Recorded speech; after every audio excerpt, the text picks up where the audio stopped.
In the dry, arid lands of northern Kenya lies an irreplaceable jewel.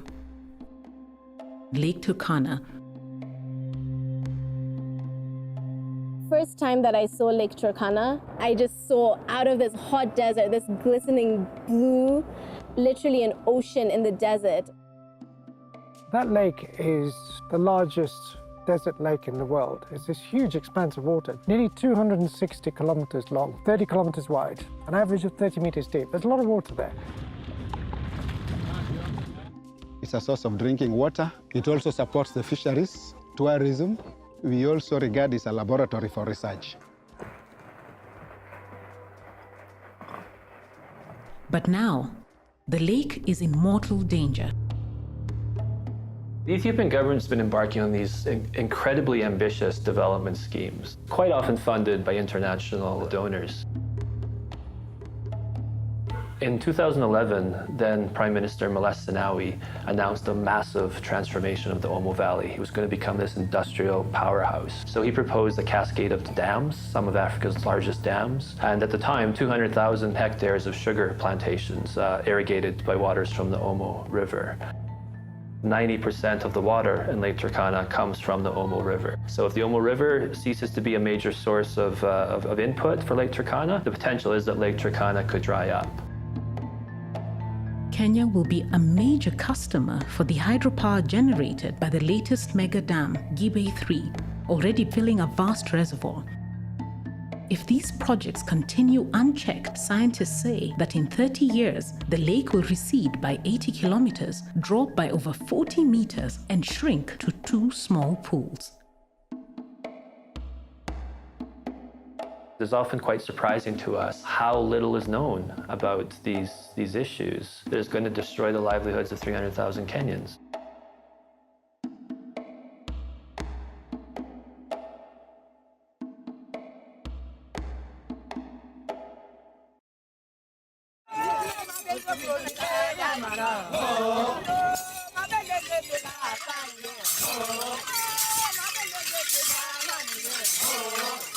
The Dasanach people amongst the many at risk. Originally goat and cattle herders from Ethiopia, over centuries they have moved southwards into Kenya, propelled by drought and population explosion.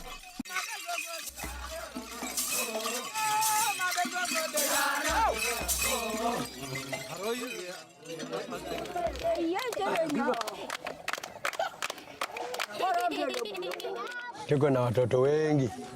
Unajua tunasemanga tunasaa kama samaki vile inasaa.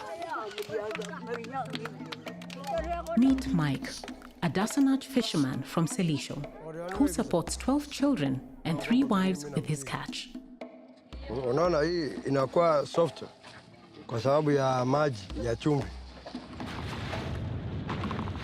The Dasanach were not always so fond of fish. In fact, they once detested its strong smell and labeled all fishermen lower class. Wakati nimeanza uvuvi, mama wangu huyu mzee ambao kwa hiyo nyumba alikuwa atusikilizana. Anasema mimi ninanuka samaki na nakula kitu ambao ni kinyume ya Dasanach.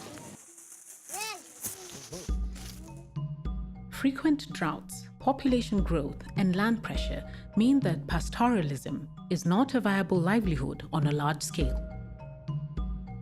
Mifugo ni kunayo lakini sina interest naye kabisa. Wale wafugaji asubuhi anaenda anafuata mali yake anachunga. Cha usiku mtu anaenda bahari wanafua. Hata wameona ng'ombe na mbuzi sio muhimu. Samaki ndio muhimu.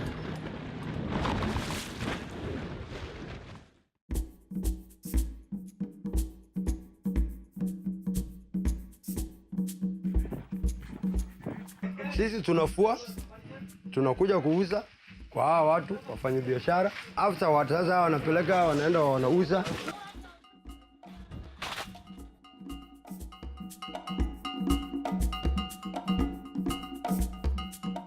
Mtu akuja kuuza samaki, akipata pesa, anakuja ananunua nyama. Hii ni 250, hii ni 250, hii ni 400. 400. Mama yangu ambaye alikuwa ananipiga wakati huo, yeye ndio saa hii bila kukula samaki siku 2. Hawa akina mama wanawake wangu watakuwa kwa shida. Mpaka wale watafuta samaki mahali.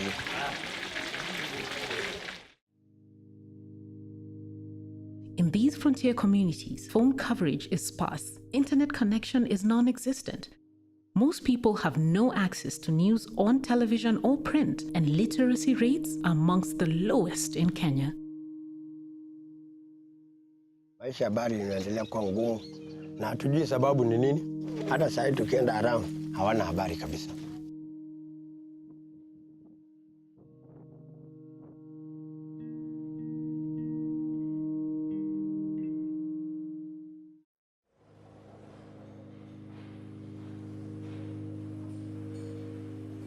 Years ago, construction began on the Gibey 3 Dam without studying the environmental impact. When Ethiopia finally did an environmental and social impact assessment, it never looked at the impacts on Kenya, especially from the plantations. The manager of Ethiopia's Environmental Protection Authority said that criticism of the dam was based on ignorance. In any case, Ethiopian Electric Power Company went ahead and signed a contract with Italian company Salini Costruttori to build the dam. Activists have been lobbying against the Gibey 3 Dam since 2009. Local NGO Friends of Lake Turkana even won a court case against the Kenya government's electricity transmission company Ketraco, who were ordered to make public the agreements with Ethiopia and to carry out independent environmental impact assessments. Neither of these documents have been released to date. In 2009, the African Development Bank commissioned me to carry out a hydrological study of the lake, and they were aware that actually none of the studies that had been done to date had even considered Kenya. Before the studies were completed, however, the Industrial and Commercial Bank of China stepped in to fund the controversial dam. Gibey 3, it doesn't consume water. What it does is it captures the water, it stores it, and then it releases it in a controlled fashion. It became very obvious that the Gibey 3 dam would impound the water that's flowing down the river to fill its reservoir. If you take that water out of a system, the lake must fall. So my study showed that the lake would fall 2 meters as a consequence of just the filling of the Gibey 3 reservoir.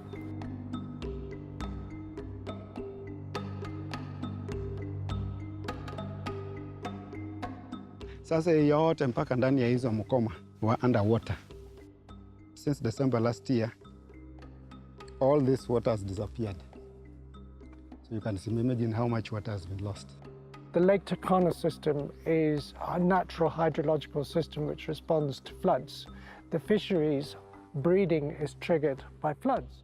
The rains start in southern Ethiopia in mid-May, swelling the Omo River and flooding Lake Turkana by August.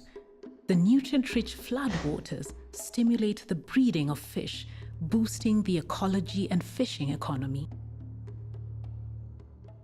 During the filling period of last year, it had been planned to release an artificial flood to compensate for the lack of the natural floods that would occur. That did not happen. It wasn't released. If you remove those floods, if you stop that flow of nutrients into the lake, you will affect the ecology and the fisheries of the lake.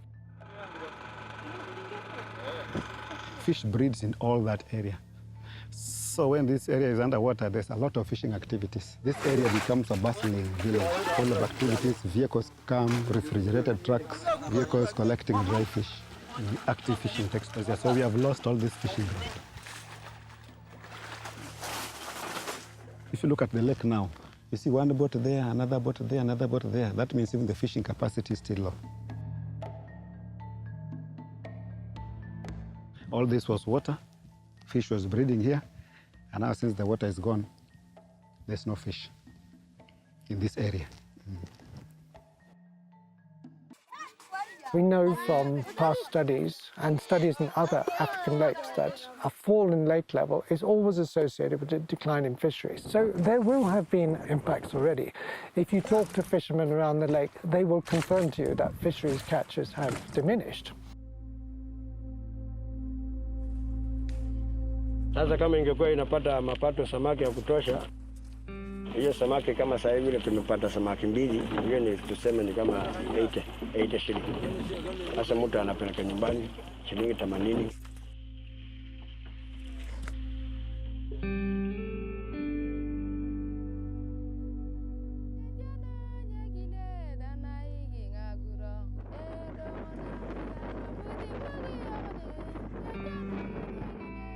Laki-laki ya, lur kemeja nika. Abua talaja upute, tapak kong kaya kaya na.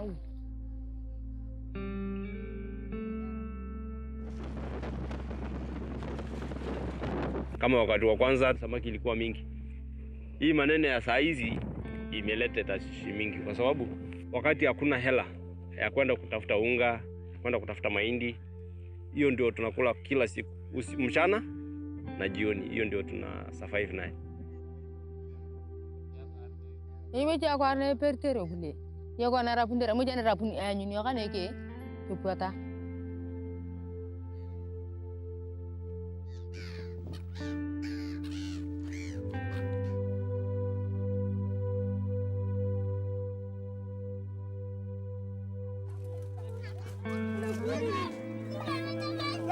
Okay, wapi ya 100? Hii ni ya shilingi 100. Hebu lete tuone.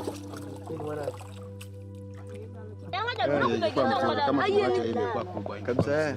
Tulkenye inatufanya tutoe nje au mama wanatoa juu ya kukula tu. Juu kukula. Juu sasa kuna watoto wa chipa. Hii samaki ni inalisha hata kama ni ndogo.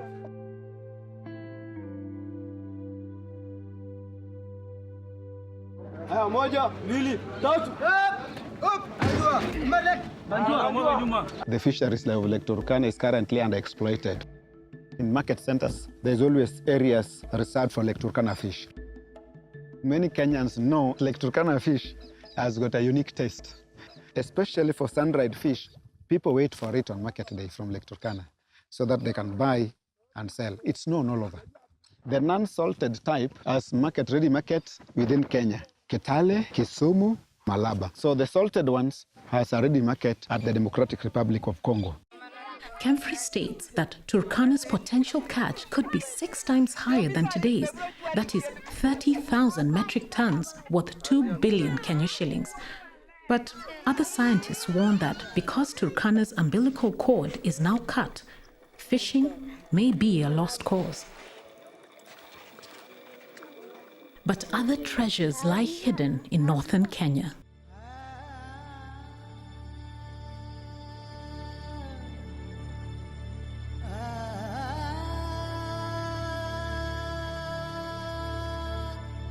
Turkana and Marsabit counties' stunning landscapes have rarely been explored by other Kenyans, let alone foreigners, except those who seek the rough and adventurous. I've been visiting Turkana out of interest over 40 years. It's a fascinating area, incredibly diverse.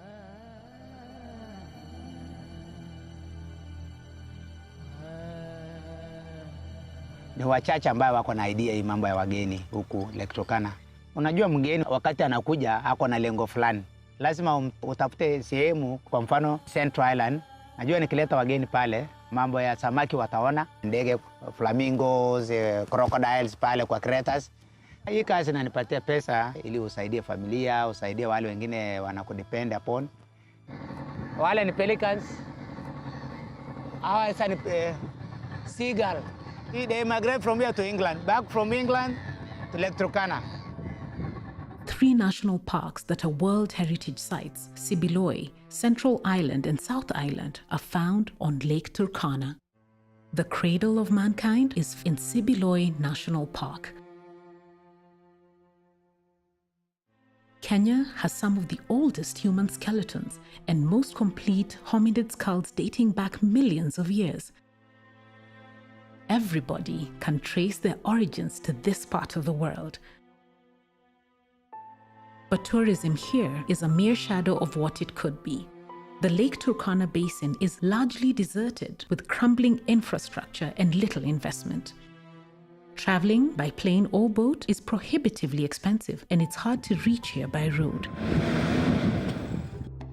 Well, in 1972, because there'd been no people in the area for many, many years, the wildlife population was extraordinary. We had giraffe, gravy zebra, rhino, buffalo, and 50 years before there had been elephant. And frankly, it's not a place I would think is worth visiting as a national park today. The wildlife has gone. Very few left.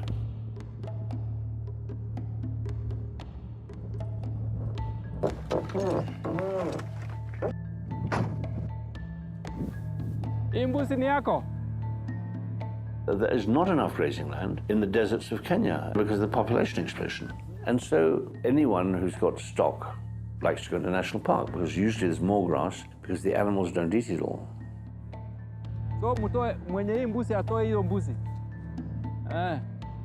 The reason Sibiloi is important as a national park is it could attract almost as many tourists as the Masai Mara. What you can do and see there if we got the wildlife reinstated and we opened up those museum sites on human origin could be probably the most important Kenyan destination. You have to build hotels, to build lodges, to build roads. But nobody else in the world can offer something that could compete. But Lake Turkana's great tourism potential will never be realized if Kenya allows these waters to just drain away. The shallow areas of Lake Turkana, those are the areas that are first going to be dried up. The islands would no longer be islands. The fossil sites will always be there. Fossil sites love dry climate. It'll only be known for the fossils, nothing else. And that, I think, is a terrible tragedy. An already marginalized people will fall deeper into poverty. Famine and conflict will increase, and hundreds of thousands of people will be displaced.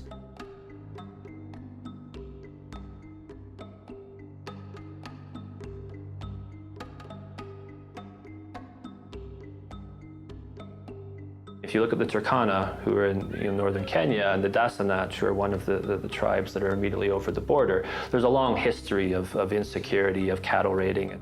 Dasanach areas in Ethiopia, their grazing land is being taken for different types of industrial plantations, and their access to the Omo River is being restricted, which means they really have nowhere else to go. So this is something that's driving the Dasanach further south. And as those Dasanach lands in Ethiopia become more developed, we would expect that there would be more Dasanach moving into Kenya and the potential for more conflict. Vita yao ni kung'ang'ana mahali mzuri ya kuvua. Kama saa ingine ni mahali boti mbili na boti sita zinafika huko, nakuta wanakosana. Mwingine anaanza kuja weka net juu ya ingine, vita inaanza hapa. Pigana yao ni vita kubwa hata mpaka ya napigana wanatumia bunduki. The region's climate will become increasingly harsher and hotter.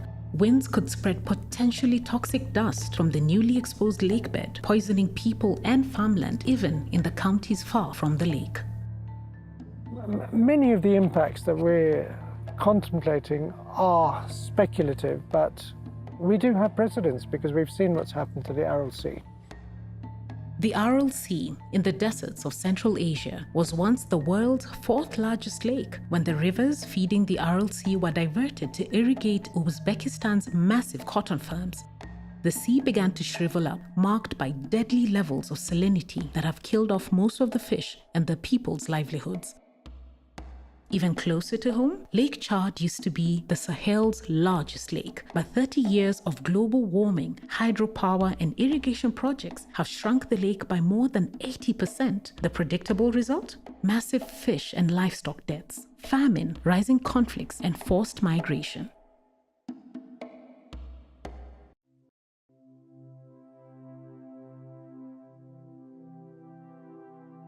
Since March 2016, a group of young Kenyans called Save Lake Turkana Movement have tried to bring everyone who cares about Lake Turkana's future to speak with one voice.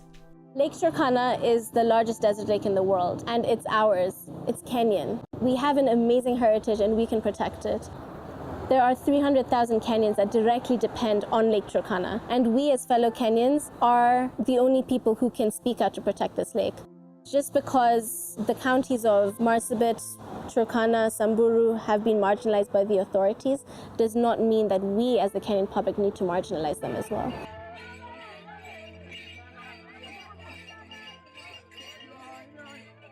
The people who are going to be affected have got to be identified. You can't just cut them off and expect them to look after themselves. There's got to be a process of evaluating the impacts, assessing what the costs are, determining whether there are mitigation measures that can effectively be implemented, and if there aren't, there has got to be a mechanism of compensation. Experts say Lake Turkana can still be saved if the plantations are reconsidered. Alternatives to hydropower, such as geothermal, oil, wind, and solar potential is so vast, but for the people who depend on Lake Turkana, there is no alternative. Itaniadhiri vibaya sana, vibaya. Sina kazi ingine ambao nategemea, ambao watoto wangu wanategemea. Sasa kama maisha yangu ni bahari na mwingine anataka kunimalizia maisha, sioni afadhali nichinje watoto kwanza wakufe, alafu mimi hiyo shida inikute.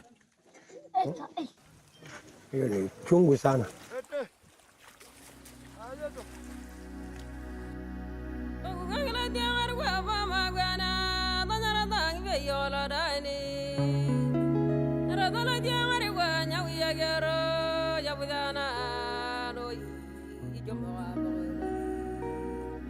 Will we come together to save Lake Turkana?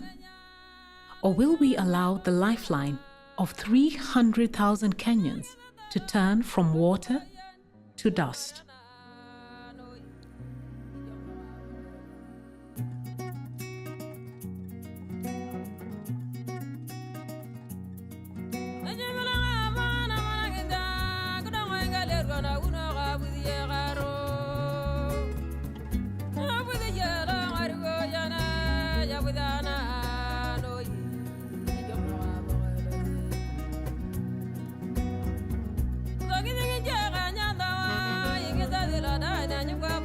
Gani